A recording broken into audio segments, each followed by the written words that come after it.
Iniciando mais um programa Conexão Política, e aqui eu tenho ao meu lado o Vicente Celistri e o Vitor Gatelli. Obrigado pela presença de vocês. Hoje a gente queria conversar um pouco sobre o emprego, o sindicalismo, né, como andam, um ano após essa reforma trabalhista, como anda essa realidade, não só para a questão sindical, mas especialmente para o próprio trabalhador, né? Também a gente gostaria de analisar a conjuntura política nacional, que eu acho que ela tem bastante interferência, especialmente no sindicalismo. Muito obrigado pela presença de vocês, Vicente Celistri.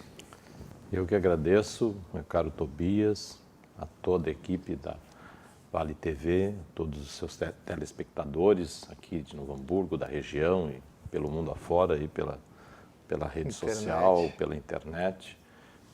Saudar o companheiro Vitor Gatelli, também sindicalista de grande história aqui na cidade, na região, né? Já foi vereador da cidade. E assim como eu também, Campo Bom, né? Também já...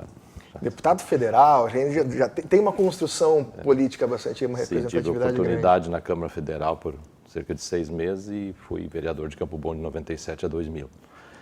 E então saúdo ao Vitor, a ti, e estamos aí realmente nesse momento muito importante, 1 ano e meio aproximadamente depois da reforma trabalhista, a questão econômica, a questão social, agora cada vez mais ameaçada com essa reforma, com essa destruição da Previdência Pública e Solidária, a questão da importância do sindicalismo nesse momento e o que se projeta para o futuro aí. Muito obrigado por nos trazer para um tema que eu entendo como central nesse momento político, econômico e social do nosso país. Vitor? Isso, bom dia, Tobias. Saudar também aqui o Vicente, saudar toda a audiência e agradecer a oportunidade de estar aqui, né, para falar sobre essas coisas que são, assim, importantes, candentes na nossa sociedade. Diria, assim, numa frase curta, para começar, que com a reforma trabalhista houve uma propaganda dizendo que haveria uma geração de empregos no Brasil e que era necessário mudar as leis trabalhistas para que isso viesse a acontecer. E o que se vê é que não trouxe os empregos prometidos. Pelo contrário, o desemprego aumentou. E agora tem uma outra propaganda. Que se criou uma geração de empreendedores. Bom, o desemprego aumentou, né? Isso é fato. E agora a propaganda vem dizendo de que a reforma previdenciária é necessária para que o Brasil volte a crescer, a gerar empregos. Então, é uma segunda mentira que está sendo contada aí para a sociedade, né? E isso passa também pelo meio sindical, né? Se cortou o financiamento dos sindicatos, enfim. Então, é um momento oportuno para se falar dessas coisas, né? Exatamente, a questão sindical eu acho que é importante ser debatida, especialmente pela representatividade que ela tem na relação de emprego. Muitas vezes o sindicato consegue se equiparar e criar uma força suficiente para poder chegar na mesa do patrão, do grande patrão especialmente, como é o caso da nossa região, onde empresas têm mais de 1000 funcionários. Então, aquele um funcionário não vai conseguir negociar com o seu empregador. Ele nem conhece o seu empregador. Nem sabe quem é, às vezes. Então, ter o sindicato é uma forma de se fazer representado na sua empresa. Essa decisão do governo federal em barrar, de certa forma, a contribuição sindical, isso vem em que sentido? Começa falando para a gente, Vicente. A construção dos direitos sociais do país, isso é na humanidade, né, vem da luta dos trabalhadores, né? Os trabalhadores, as organizações sindicais, seja dos tempos do anarquismo, dos primeiros sindicatos com orientação marxista, comunista, socialista, democrática, anarquista, todos tiveram aquele combate à mais-valia, à concentração de riqueza, né, aos horários exasperantes de trabalho, as crianças trabalhando, os idosos trabalhando. Foi assim que começaram os sindicatos na Europa, primeiro, depois da Revolução Francesa, da burguesia, dos ofícios, ofício de sapateiro, ofício de construtor, ofício de pedreiro, ofício de alfaiate, e eles foram se juntando em associações de ofício e foi vindo aquela lógica. No Brasil também, logo depois da abolição da escravidão, na verdade um ato formal, que deixaram os negros, né, explorados, arrebentados na história do país, deixaram sem nenhuma indenização, nem mesmo lugar para morar, na verdade, né? Então foram se organizando, na época ainda que tinha as fábricas de saco de aniagem, né? Fazia tempo que eu não falava isso, que eu já trabalhei no engenho de arroz em Santo Antônio da Patrulha, no Monjolo, e os sacos de aniagem era para empacotar o café, né, Vitor, meu caro Tobias? E lá tinham fábricas, e aí aqueles horários, como já veio da luta do 1º de maio, do 8 de março das mulheres, e os sindicatos foram se organizando, era a lógica. Os sindicatos é aquela união de trabalhadores para defender os seus interesses, e ali foi construindo os primeiros momentos de ajuda para quem falecia, funerais, para quem adoecia, para quem envelhecia. Depois veio a Previdência Social, tudo na lógica da luta dos trabalhadores. Eles foram construindo isso. E assim veio a Era Vargas, com a CLT, o salário mínimo, também sempre com o comando dos trabalhadores.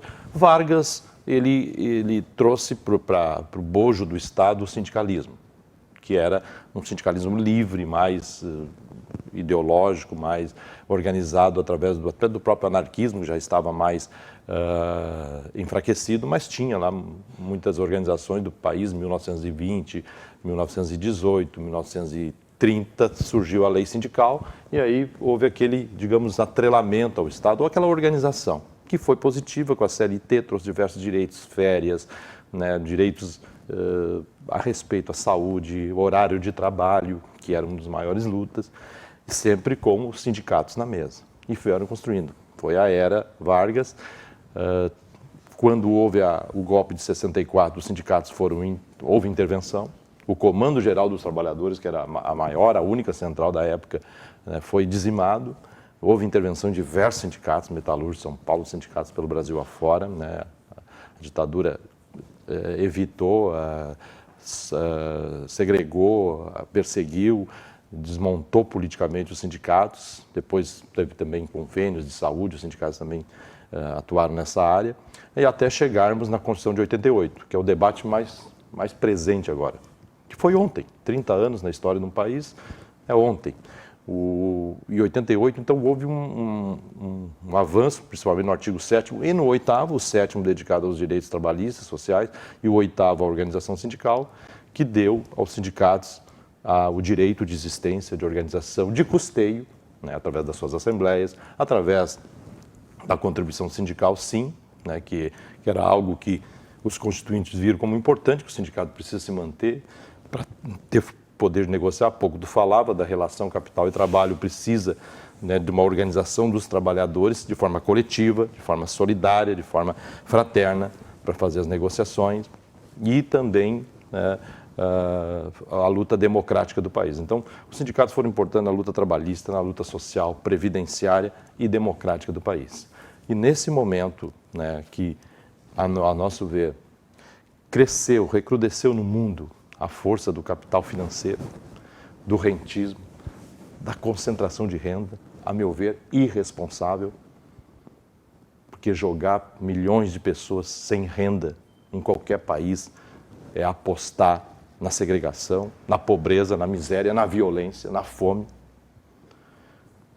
Combater os sindicatos dos trabalhadores rurais e os urbanos, atacando o custeio, atacando até o existir do sindicato.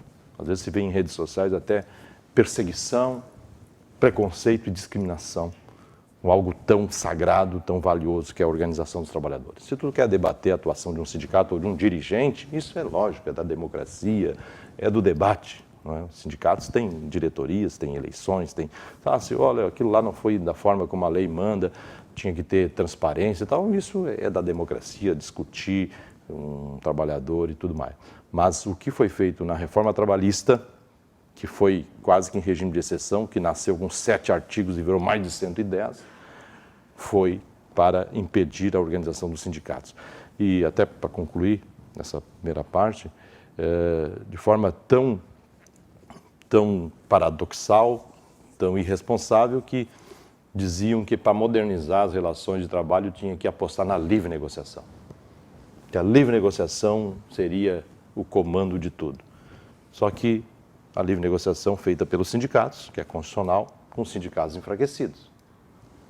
Então houve aí uma perfídia, né, uma intenção, né, aberta de colocar os direitos dos trabalhadores, né, sob o risco de extinção e flexibilização.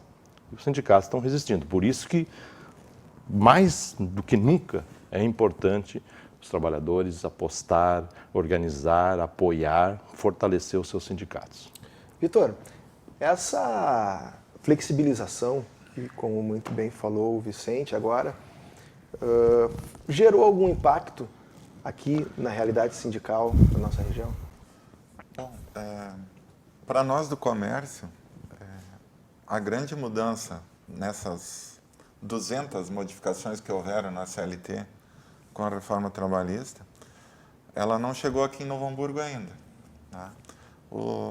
Que é a questão do trabalhador comissionado, que a pessoa que ganha por comissão, ela tem nas férias, no 10º, na licença gestante, pela convenção coletiva nossa, um regramento sobre como se paga isso.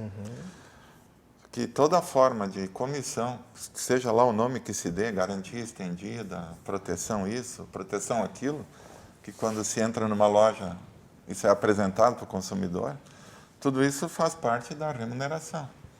Na reforma trabalhista, mudou-se lá a redação de um artigo dizendo assim, que nem todas as verbas habitualmente pagas, em decorrência de vendas, será considerado salário.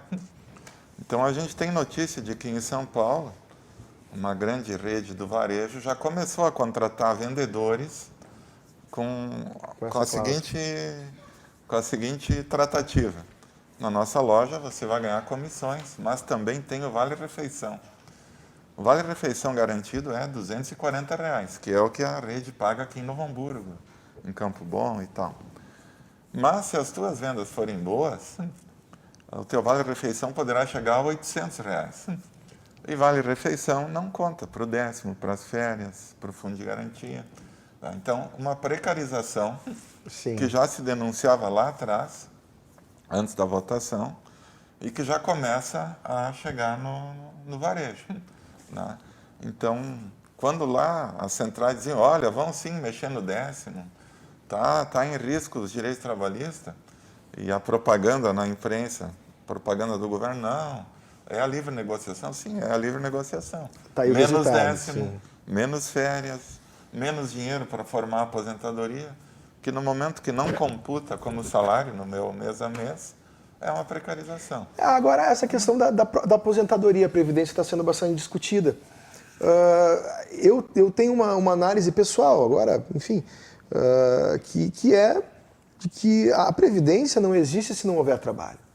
Ela só consegue sustentar a Previdência, contribuir com a Previdência a partir da relação formal de trabalho.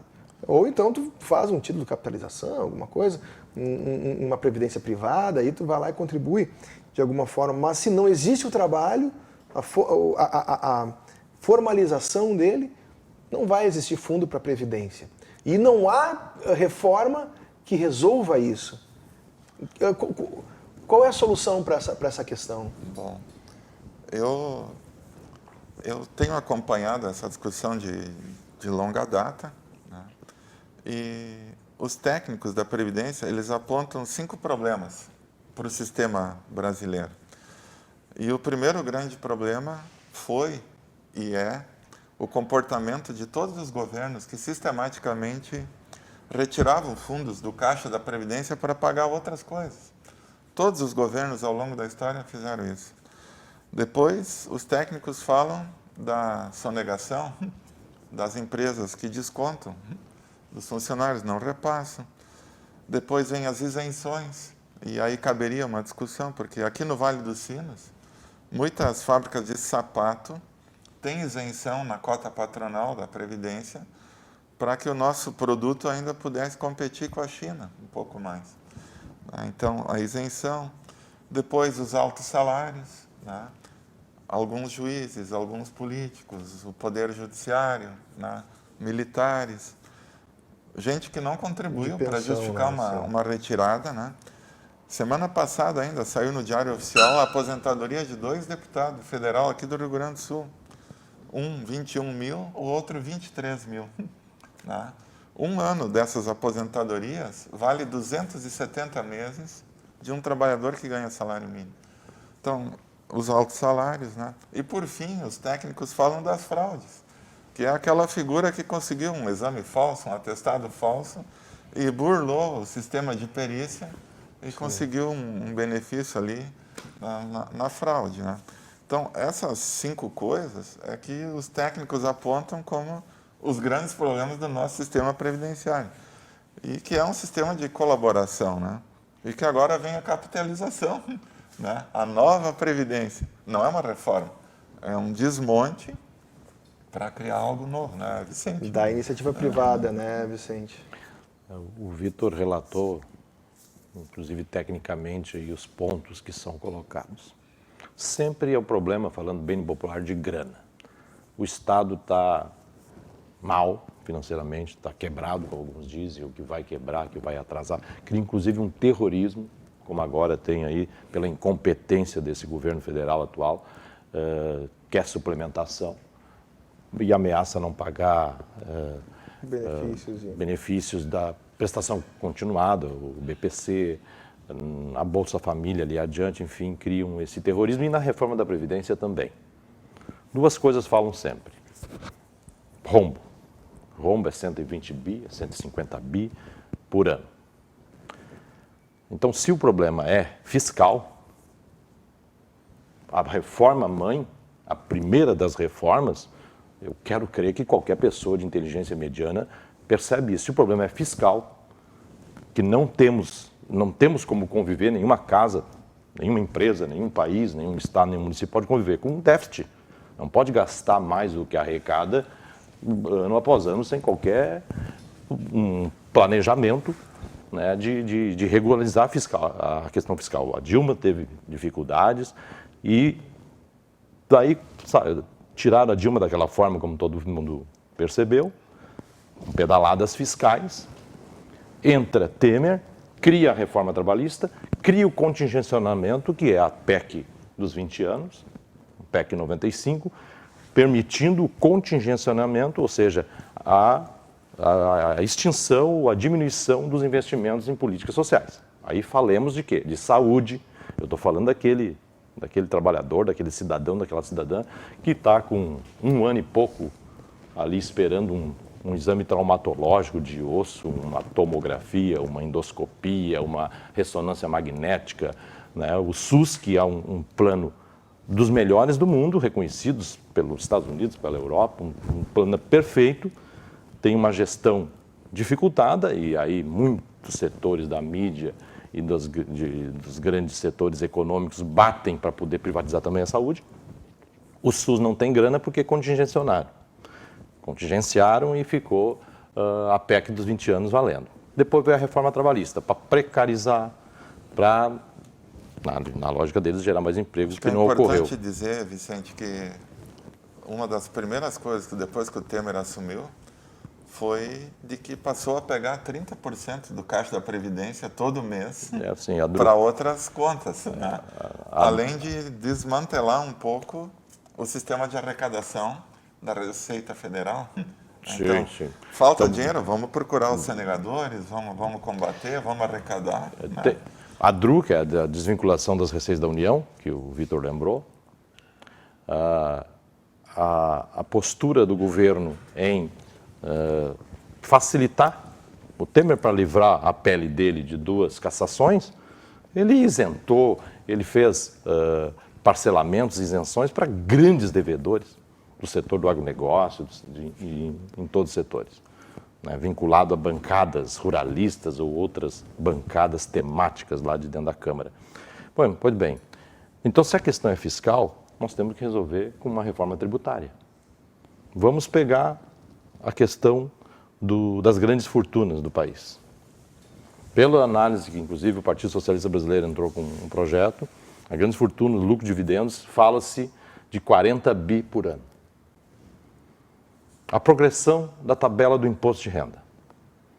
Se tem um cara lá que ganha 100 mil por mês, por que ele paga só 27,5, como muitos técnicos que eu conheço aqui de fábrica de calçado, modelistas ou profissionais liberais, ou que ganham 4, 5 mil e já pagam uma parte do salário em 27,5%.